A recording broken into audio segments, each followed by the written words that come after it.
Hi hello, ഇന്നൊരു BC day in my life ആയാലോ. November 1 മുതൽ നല്ല രീതിയിലൊക്കെ വീഡിയോ ഇടണമെന്ന് ഞാൻ വിചാരിച്ചതാണ് കേട്ടോ. പക്ഷെ നല്ല രീതിയിൽ ബിസി ആയി പോയിട്ടുണ്ടായിരുന്നു. ഇന്നൊരു ഹോളിഡേ ആയതുകൊണ്ട് ലേറ്റ് ആയിട്ടാണ് എണീറ്റുണ്ടായിരുന്നത്. അങ്ങനെ റെഡി ആയിട്ട് നേരെ പോയത് പയ്യന്നൂർ കിച്ചണിലോട്ടാണ്.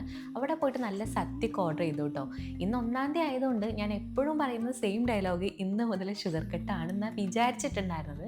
പക്ഷേ സദ്യയുടെ കൂടെ അവരൊരു പായസം കൂടി തന്നു കേട്ടോ. പായസം ആണെങ്കിൽ നല്ല മണം ഉണ്ടായിരുന്നു.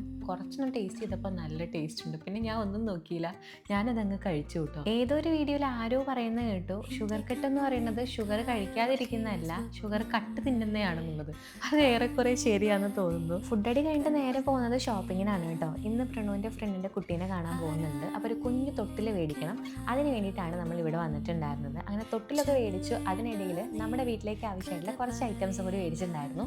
ഇത് ഞാൻ അടുത്ത വീഡിയോയിൽ കാണിച്ചിട്ടാട്ടോ. ഇതിൽ കുറേ ക്യൂട്ട് ഐറ്റംസ് ഒക്കെ ഉണ്ട്. അങ്ങനെ ഞങ്ങൾ എല്ലാവരും കൂടിയിട്ട് കുട്ടീനൊക്കെ കണ്ടു. പിന്നെ നേരെ പോയത് ഗലീദിയ മാളിലോട്ടാണ് കേട്ടോ. അവിടെ നമ്മുടെ സ്റ്റുഡിയോ ഓപ്പൺ ചെയ്തിട്ടുണ്ട്. 2 ദിവസമേ ആയിട്ടുള്ളൂ. അപ്പോൾ അവിടെ പോയിട്ട് ഒരു പ്രൊമോഷൻ വീഡിയോ ഷൂട്ട് ചെയ്യാനുണ്ടായിരുന്നു. അങ്ങനെ അവിടുത്തെ ഷൂട്ടിങ്ങും കാര്യങ്ങളൊക്കെ കഴിഞ്ഞിട്ട് നമ്മൾ നേരെ പോയത് ഷാബിയിലോട്ടാണ് കേട്ടോ. അവിടെ പ്രണുവിൻ്റെ ഫ്രണ്ടിൻ്റെ ബാച്ചിലർ പാർട്ടി ഉണ്ടായിരുന്നു. ഫ്രണ്ട്സ് എല്ലാവരും വരാൻ ലേറ്റായ ആ ഒരു ഗ്യാപ്പിൽ നമ്മൾ വീക്ക്ലി ഷോപ്പിംഗ് ഒക്കെ ചെയ്യാൻ വേണ്ടിയിട്ട് സഫീർ മാളിലും കയറിയിട്ടുണ്ടായിരുന്നു. അങ്ങനെ അതെല്ലാം കഴിഞ്ഞ് നമ്മൾ നേരെ പോയത് ഗുഡ് ബർഗറിലോട്ടാണ്. ഓൾറെഡി സീറ്റൊക്കെ മുൻകൂട്ടി പറഞ്ഞുകൊണ്ട് പെട്ടെന്ന് തന്നെ സീറ്റ് കിട്ടി.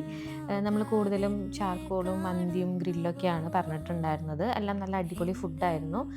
ഫുഡടി കഴിച്ചിട്ട് പുറത്ത് വന്നപ്പോഴത്തേനും ഏകദേശം 10:30 ആയിട്ടുണ്ടായിരുന്നു. കഴിഞ്ഞ ദിവസം ടിക്കറ്റ് ബുക്ക് ചെയ്തിട്ട് നമുക്ക് ഫിലിമിന് പോകാൻ പറ്റിയിട്ടുണ്ടായിരുന്നില്ല. പിന്നെ ഒന്നും നോക്കിയില്ല, 11:45 ഷോയ്ക്ക് നമ്മൾ ബുക്ക് ചെയ്തിട്ട് ഫിലിമിന് പോയി കേട്ടോ. അതിനിടയിൽ ഐസ്ക്രീമും കൂടി കഴിച്ചിട്ടുണ്ടായിരുന്നു. ഇതാ ഈ ഒരു ഫിലിമിനാണ് പോയിട്ടുണ്ടായിരുന്നത്, പ്രണവ് മോഹൻലാലിൻ്റെ. എന്തായാലും കണ്ടിരിക്കേണ്ട പടം തന്നെയാണ്.